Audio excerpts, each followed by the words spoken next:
Le livre d'Esdras, chapitre 4. Les ennemis de Juda et de Benjamin apprirent que les Juifs issus de l'exil construisaient un temple en l'honneur de l'Éternel, le Dieu d'Israël. Ils vinrent alors trouver Zorobabel et les chefs de famille pour leur dire: « Nous voulons construire avec vous.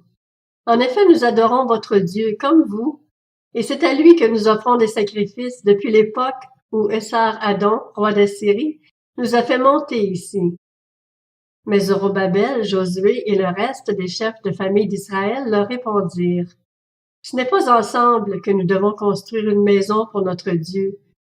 Nous la construirons tout seuls à l'Éternel, le Dieu d'Israël, comme nous l'a ordonné le roi Cyrus, roi de Perse. » Alors les populations du pays découragèrent le peuple juif. Elles l'intimidèrent pour l'empêcher de construire, et elles soudoyèrent des conseillers pour faire échouer son entreprise. Ces manœuvres durèrent toute la vie de Cyrus, roi de Perse, et jusqu'au règne de Darius sur la Perse.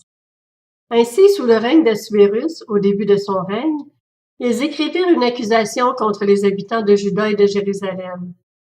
À l'époque d'Artaxerxès aussi, Bishlam, Mithrodate, Tabeel et le reste de ses associés écrivirent à Artaxerxès, roi de Perse.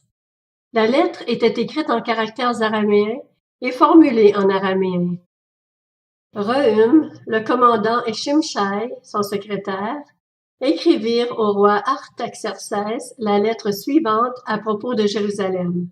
Rehum, le commandant, Shimshai, son secrétaire, et le reste de leurs associés, originaires de Din, d'Arpharsatak, de Tarpel, d'Apharas, d'Érec, de Babylone, de Suse, de Déa et d'Élam, ainsi que les autres peuples que le grand et illustre Osnappar a exilés et installés dans la ville de Samarie et dans le reste de la région située à l'ouest de l'Euphrate, etc.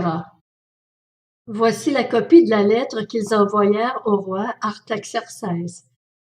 Ses serviteurs, les habitants de la région située à l'ouest de l'Euphrate, etc. Roi, tu dois savoir que les Juifs, partis de chez toi et arrivés près de nous à Jérusalem, reconstruisent cette ville rebelle et mauvaise, en relèvent les murs et en restaurent les fondations. Roi, tu dois maintenant savoir que si cette ville est reconstruite et ses murs relevés, ils ne paieront ni taxes, ni impôts, ni droits de passage, et cela portera préjudice au trésor royal. Or, c'est parce que nous sommes étroitement associés au palais et qu'il ne nous paraît pas convenable de voir mépriser le roi que nous t'envoyons ces informations. Qu'on fasse des recherches dans le livre des mémoires de tes prédécesseurs, et tu y trouveras l'information suivante. Cette ville est une ville rebelle qui porte préjudice au roi et aux provinces, et elle a depuis toujours abrité des révoltes. C'est la raison pour laquelle elle avait été détruite. Quant à nous, nous t'informons, roi, que la reconstruction de cette ville et le relèvement de ses murs te priveront de toute possession à l'ouest de l'Euphrate. Voici la réponse envoyée par le roi à Rehum, le commandant, à Shimshai, son secrétaire, et au reste de leurs associés installés à Samarie et dans le reste de la région située à l'ouest de l'Euphrate. Mes vœux de paix, etc. La lettre que vous nous avez envoyée a été lue distinctement devant moi. J'ai donné ordre de faire des recherches, et l'on a trouvé que depuis toujours cette ville s'est soulevée contre les rois et a abrité des rébellions et des révoltes.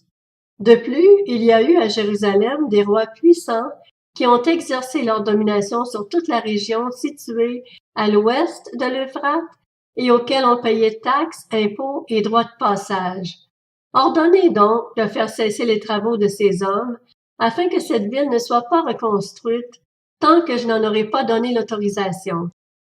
Évitez toute négligence concernant cette affaire afin que le préjudice porté au roi n'augmente pas.